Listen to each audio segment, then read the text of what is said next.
Deep in the forests of Russian Karelia, where the pine trees grow so thick that daylight barely penetrates their canopy, there exists a place that local villagers refused to speak about for over half a century. A place where the earth itself seemed cursed, where nothing would grow properly, where birds fell silent in their flight, where even in the depths of summer, an inexplicable chill hung in the air. The locals called it Sandarmoch, and for good reason. They tried to forget it existed. It was August 1997 when a team of researchers, led by historian Yuri Dmitriev, ventured into these woods with shovels, cameras, and a terrible suspicion. They had spent months poring over fragmentary documents, whispered testimonies, and coded references in Soviet archives that had only recently been declassified. The documents spoke of special operations carried out in the Karelian forests during 1937 and 1938, the height of Stalin's Great Terror. The researchers knew they were looking for mass graves. What they didn't know was the scale of horror they were about to uncover. The expedition moved carefully through the dense forest, following old logging roads that had been reclaimed by nature. Dmitriev had studied NKVD transport records, execution orders with locations carefully obscured, and testimonies from a handful of survivors who remembered being marched past certain landmarks. Every clue pointed to this remote stretch of woodland, approximately 19 miles from the town of Medveziegorsk. On the third day of searching, one of the team members noticed something peculiar. The ground in a particular clearing was uneven, not naturally so, but as if it had been disturbed and hastily covered.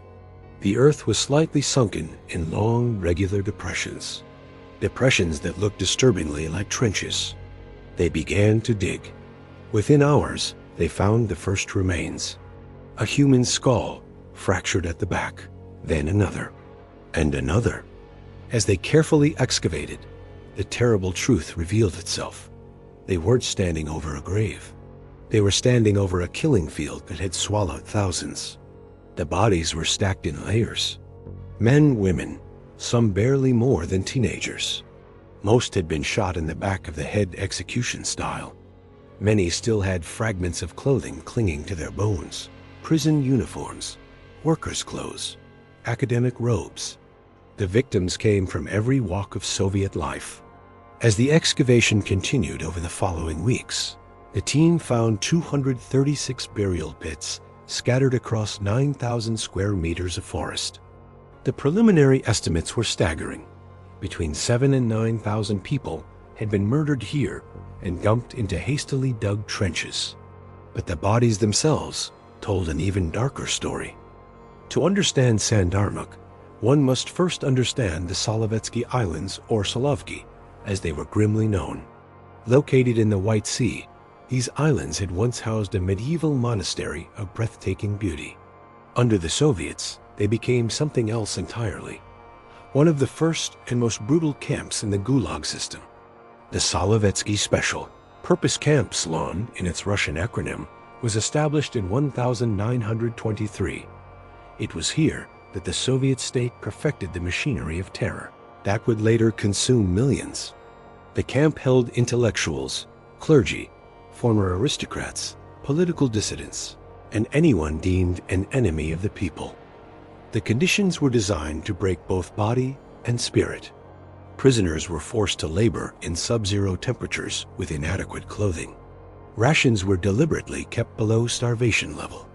Punishment cells were kept so cold that prisoners' limbs would freeze and have to be amputated. Guards invented creative tortures, tying prisoners naked to trees in summer to be devoured by mosquitoes, forcing them to sit motionless on poles for hours, or drowning them slowly in ice water. But by 1937, the camp had served its purpose. Stalin's paranoia had reached fever pitch. The Great Terror was in full swing, and the NKVD, the Soviet secret police, received new orders. The prisoners of Solovki, many of whom had been there for over a decade, were to be liquidated. The word appeared in official documents with chilling bureaucratic casualness. Liquidated. As if human beings were nothing more than bad debts to be written off. In October 1937, The first transport left Solovki. The prisoners were told they were being transferred to other camps, a common lie that kept victims compliant until the very end. They were packed into railway cars and shipped south to Medvesiyegorsk. From there, they were loaded onto trucks and driven into the Karelian forest to Sandarmoch. The executions at Sandarmoch followed a systematic industrial process that revealed the true banality of evil. Prisoners arrived in groups, transported by covered trucks that prevented them from seeing where they were being taken. The trucks would pull up to clearings in the forest where NKVD execution squads waited.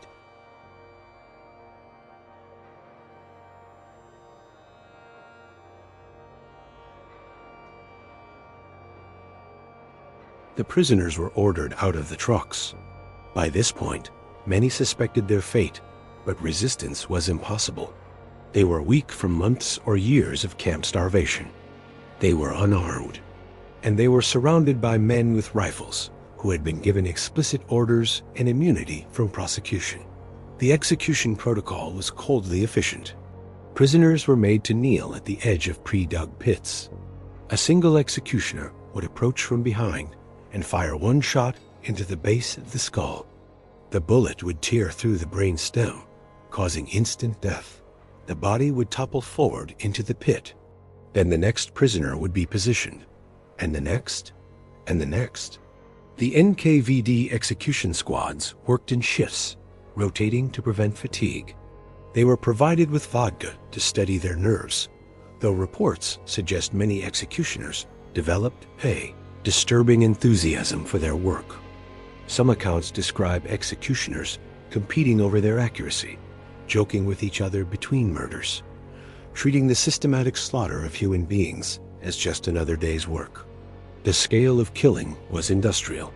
On busy days, hundreds of people were murdered. The executioners would work from dawn until after dark, the sound of gunshots echoing through the forest like some terrible rhythm. Local villagers, living miles away, later reported hearing the distant crack of rifle fire continuing for days on end.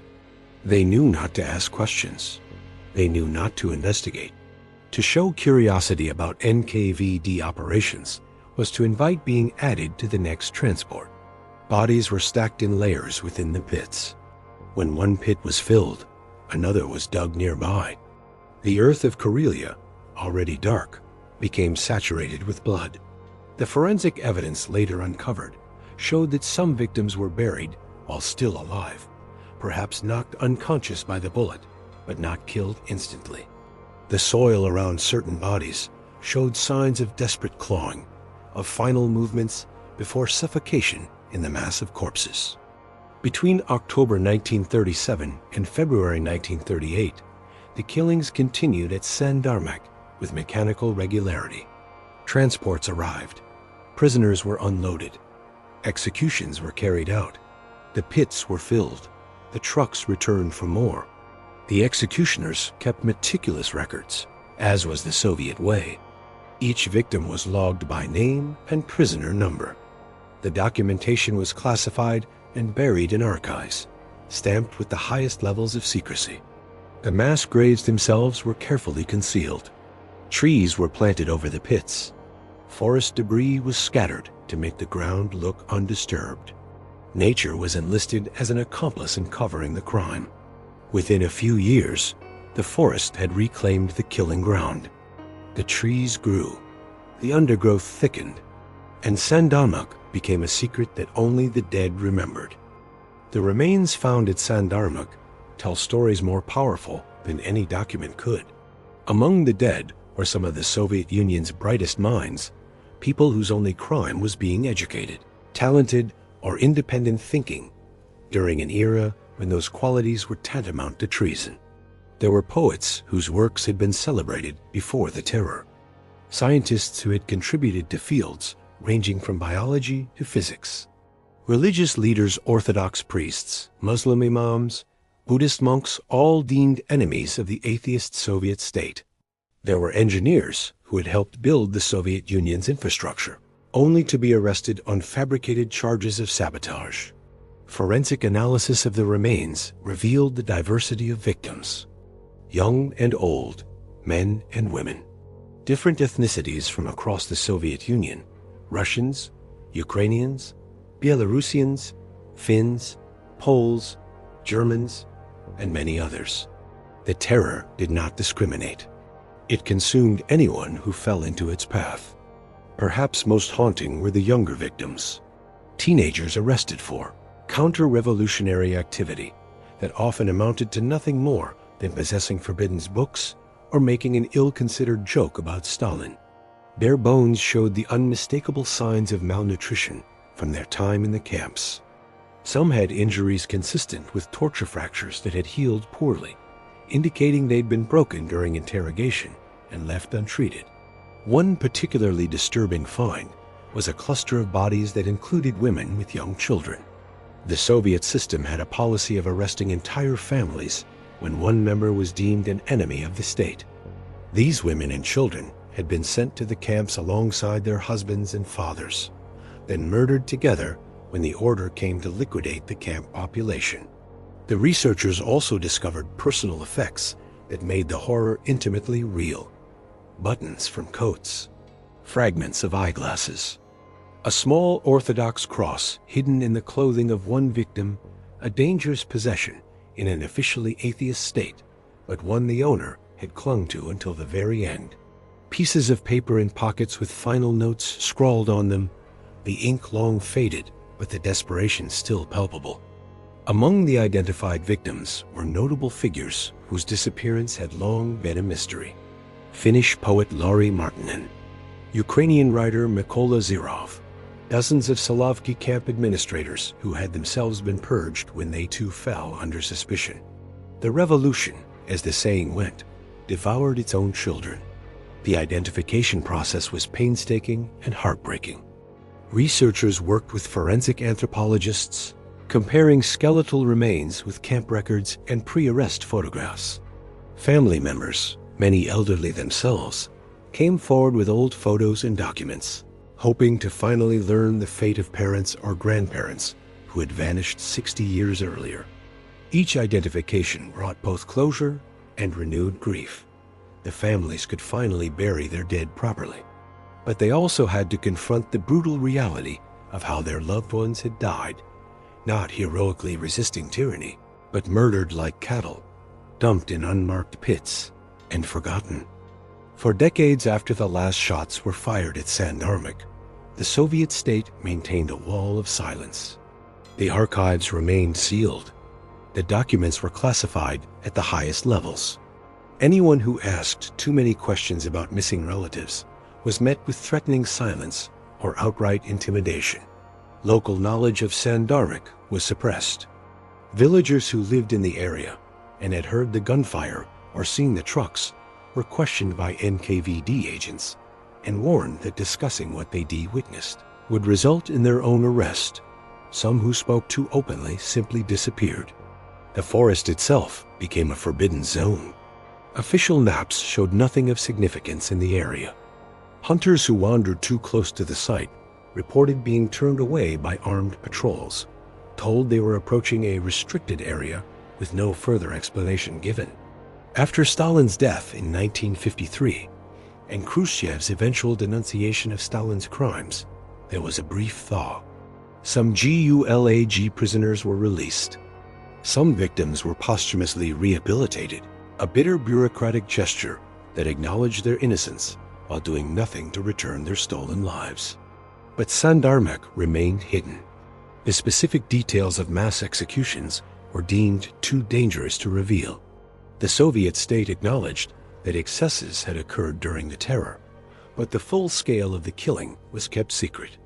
To admit the truth about places like Sandarmoch would be to admit that the Soviet system had committed crimes comparable to those of Nazi Germany, a comparison the state could not tolerate. It wasn't until the late 1980s, during Gorbachev's glasnost period, that the archives began to open. Researchers like Yuri Dmitriev finally gained access to documents that had been sealed for half a century. Even then, much was still hidden or destroyed. Many NKVD records had been deliberately burned in the decades following the terror. What remained was fragmentary coded references, transport logs, execution orders with locations redacted. The discovery of Sandarmoch in 1997 should have been a moment of national reckoning. Instead, it became a battleground for historical memory. After the initial excavations and identifications, a memorial was established at Sandarmoch. Crosses and monuments were erected for different ethnic and religious groups whose members had been murdered there. Annual commemoration ceremonies were held. Survivors' families could finally visit the graves of their loved ones. But in recent years, a disturbing revision has emerged. Some Russian officials and state-sponsored historians have begun promoting an alternative narrative that the bodies at Sandarmoch are not Soviet terror victims, but Soviet soldiers allegedly killed by Finnish forces during World War II. This claim contradicts all forensic evidence, archival documentation, and eyewitness testimony. The bullets found in skulls match NKVD issue ammunition. The burial style matches documented Soviet execution practices. The camp records explicitly place Solovki prisoners at this location during the terror. No Finnish military operations occurred in this area during the war years. Yet the false narrative persists, promoted by those who wish to rehabilitate Stalin's legacy and suppress acknowledgement of Soviet crimes. Memorials at Sandarmoch have been vandalized. Commemoration ceremonies have been disrupted.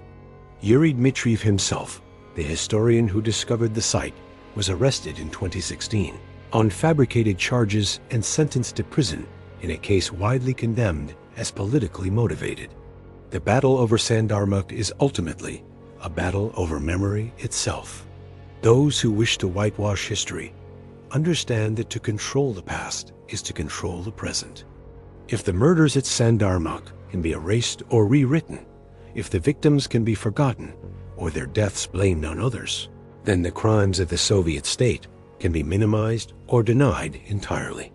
But the dead have a way of refusing to be silenced. Those who have visited Sandarmoch report an atmosphere that defies rational explanation.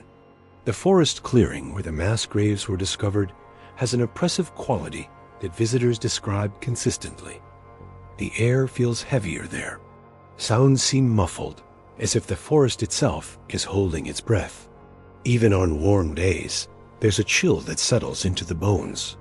Birds avoid the area. Researchers and visitors have noted that the usual forest sounds birdsong. Rustling of small animals fall silent as one approaches the killing ground. Dogs brought to the site become agitated, whining and pulling their handlers away. Horses refuse to enter certain clearings entirely. Some visitors report feeling watched, though no one else is present. Others describe overwhelming waves of sadness that strike without warning. Still others hear sounds.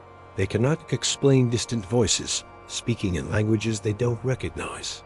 The faint echo of gunshots in the distance when no hunting is occurring nearby. The sound of digging when no excavation is underway. Skeptics dismiss such accounts as suggestion and imagination, the product of knowing the site's history and allowing that knowledge to color perception. But the reports come too consistently from too many independent sources to be easily dismissed. Forest workers who maintain the memorial site have their own stories. Tools left in one place are found moved the next morning.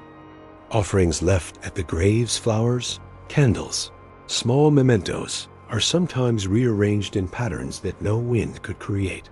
On still nights, watchmen report seeing lights moving among the trees, vanishing when approached. One account stands out. A group of students visiting the memorial in the early 2000s decided to spend the night camping nearby as a gesture of remembrance. They set up tents at the edge of the burial area. Around midnight, they all woke simultaneously to the sound of voices, many voices, speaking in overlapping whispers, too quiet to make out individual words, but clearly coming from the direction of the graves. The students packed their gear and left. When they reviewed footage from a camera they'd left running overnight, it showed nothing unusual. But the audio captured something. A low, continuous murmur lasting several hours, like a vast crowd speaking just below the threshold of comprehension. Whether one believes in ghosts or not, there is something undeniable about Sandarmoch. It is a place where an immense crime was committed, where thousands of human beings were murdered and dumped like refuse, where suffering was inflicted on an industrial scale. Such places leave marks that cannot be easily erased. The memorial stands now as a testament: wooden crosses and stone monuments bearing the names of victims, photographs of the lost, inscriptions in multiple languages. Visitors leave flowers, even in the depths of winter.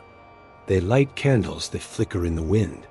They stand in silence, confronting a history that demands to be remembered. Sandarmoch is not unique. Across the former Soviet Union, there are countless other sites like it: forests, fields, and ravines that conceal the bones of the terror's victims. Gutovo outside Moscow, Bykivnia near Kyiv, Karapati in Belarus, each with its own thousands of dead, its own stories of systematic murder, its own attempts at concealment and denial. What makes Sandarmoch particularly significant is how clearly it demonstrates the mechanics of totalitarian violence. The bureaucratic precision of the killing, the careful documentation alongside the careful concealment, the transformation of human beings into statistics, into problems to be solved through bullets and burial pits. The way ordinary men were turned into executioners through ideology and orders. The decades-long commitment to suppressing the truth. The story of Sandarmoch is ultimately about what happens when human life loses all value in the eyes of the state, when people become categories rather than individuals, when violence becomes policy and murder becomes administration, when those in power decide that certain groups, political dissidents, ethnic minorities, religious believers, intellectuals, or simply anyone deemed inconvenient, are better off dead. The forensic evidence from Sandarmoch tells us these were real people with real lives cut short. The historical record tells us their murders were planned and systematized. The ongoing attempts to deny or rewrite this history tell us that the impulse to erase inconvenient truths remains powerful. Perhaps that's why Sandarmoch feels haunted, not because of literal ghosts, but because the dead refuse to be forgotten, because the truth, once uncovered, resists being buried again, because the forest clearing where thousands were murdered stands as an eternal witness to crimes that some would prefer to erase from history. The wind still moves through the trees at Sandarmoch. The seasons change. Snow falls and melts. But the ground remembers. The earth holds the evidence of what was done there. And those who visit, whether to mourn, to remember, or simply to bear witness, carry that knowledge back into the world. In the end, that may be the most important thing about Sandarmoch. Not the exact number of dead or the precise details of how they died, but the simple, stubborn fact of their existence. They lived, they were murdered, and despite all attempts to hide that truth, it has emerged. The whispers of Sandarmoch are the whispers of history itself demanding to be heard, refusing to be silenced, insisting that we remember what humans are capable of doing to other humans when unchecked by conscience or law. And that is perhaps the most unsettling thing of all.